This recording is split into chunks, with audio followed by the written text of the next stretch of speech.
so this is Chapter 8, Part 3. This part of Chapter 8 covers just a ton of tax credits. So here we go. Basically, you have three categories of tax credits. You have non-refundable personal credits, you have business-related tax credits, and then you have refundable personal tax credits. So we've talked about non-refundable versus refundable before. Remember, non-refundable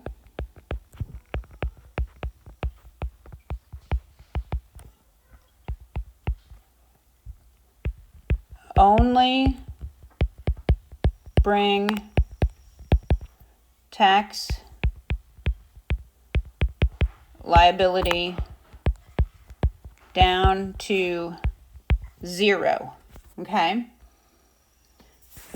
Business tax credits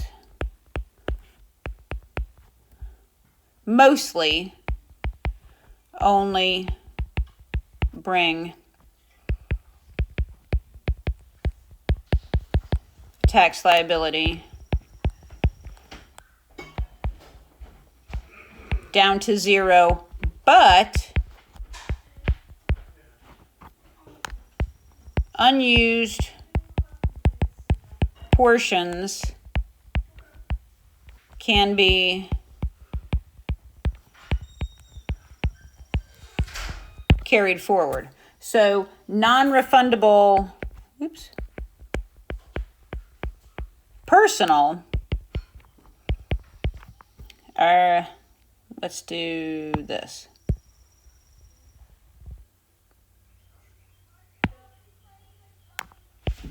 Lost if not used. Okay, so non-refundable personals are lost if not used. Business credits, the unused portions, can be carried forward. Okay, and then that brings us to refundable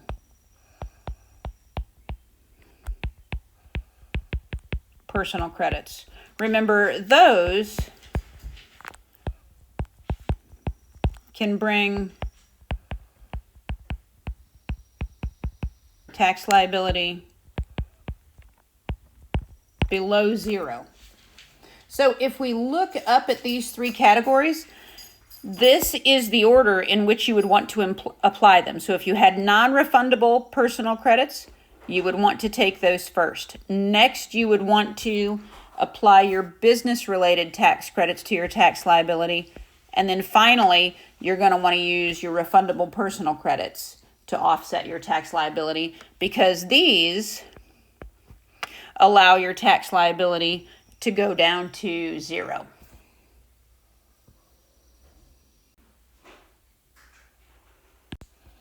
So the next credit we're going to talk about, really the next two credits we're going to talk about, are both education-related credits, okay? So the first of them is the American Opportunity Credit, all right? It used to be called the Hope Scholarship Credit.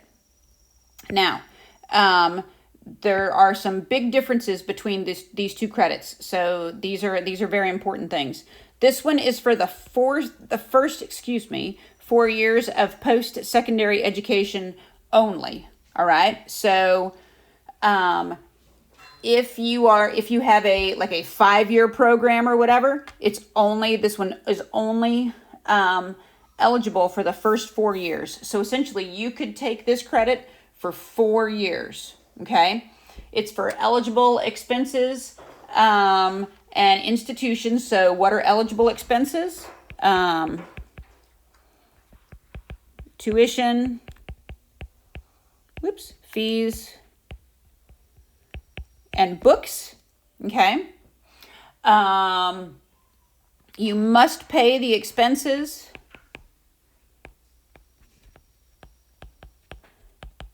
in 2019, or, interestingly,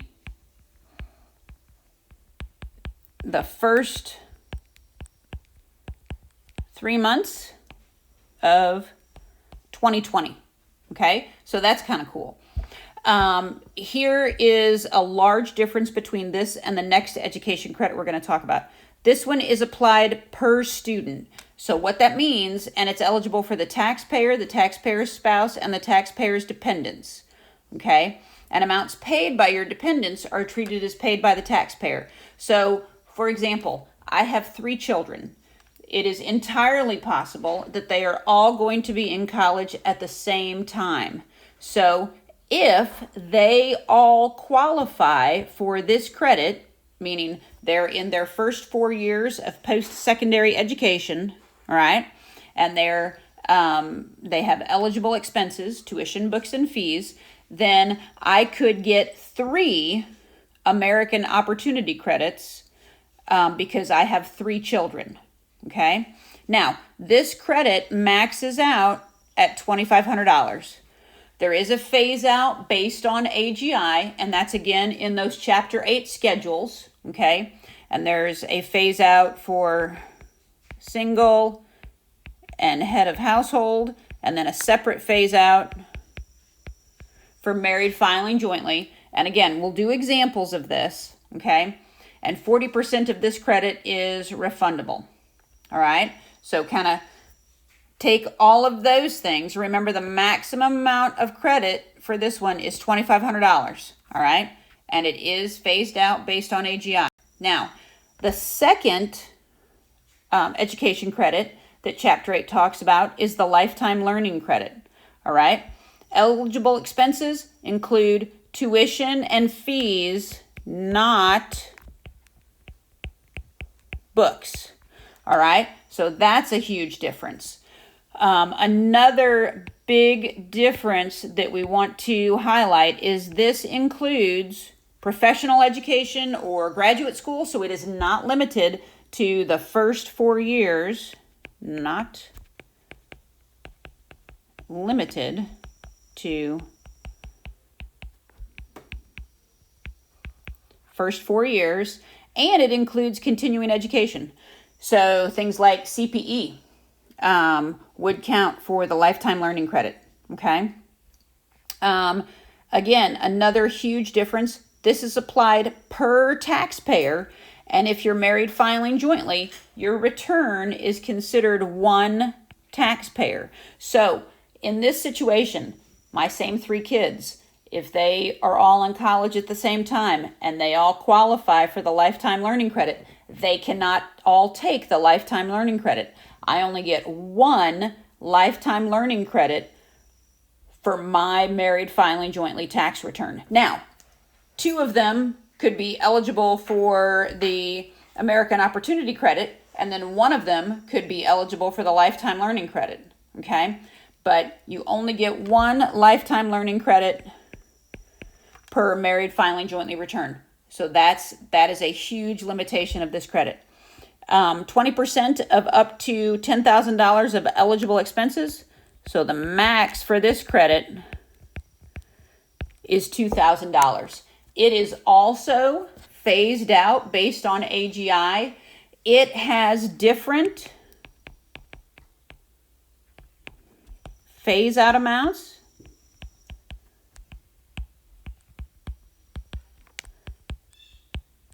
than the American Opportunities credit.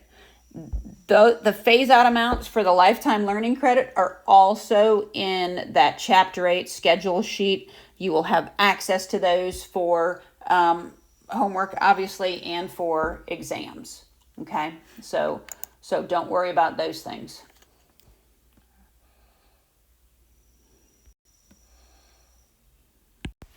All right, so I do have one example in here, and it's an American Opportunity credit example. So let's do that. And I'm hoping that this video doesn't end up too long as a result, but we'll give it a whirl. All right. So we've got Courtney, and she paid $2,000 of tuition and $300 for books for her daughter Ellen to attend the University of Missouri, Kansas City. And this is her first year. Okay. What is the maximum American Opportunity credit, before the phase out that Courtney may claim for these expenses? So remember, American Opportunity credit, first 4 years of school, tuition, fees, and books count. All right. So how do we calculate this credit? Well, we get 100% of the first $2,000 spent, all right? And then we get 25%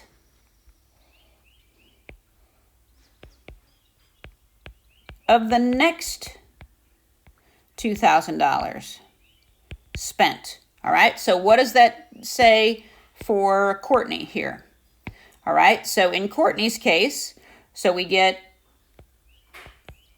$2,000 times 100%. That's her first $2,000. Her next $2,000 increment, she only has $300, all right? And she gets 25% of that, all right? So she gets $2,000 of that potentially. We haven't applied the phase out yet. And then what is our 25% of 300? That is $75. So her maximum credit, max AOC credit before phase out equals $2,075. Okay, so let's move forward. So max credit before phase out is $2,075. Now, I don't remember if I've got the other information. Ooh, I do. Okay, so we've got this as her max credit. I forgot that I had split this up on two different slides. And we know she's married filing jointly, and we know her AGI is $162,000. Okay, so what do we have to do now? So now we know, if we look at the Chapter 8 schedules, the phase out range for married filing jointly is $160,000 to $180,000 AGI. Okay, so we have to find her phase out percent. So her phase out percent equals 162 minus 160 over $20,000. Now, where does that $20,000 come from? That $20,000 is the range of the phase out. Okay, so that is how we find her phase out percent. So her phase out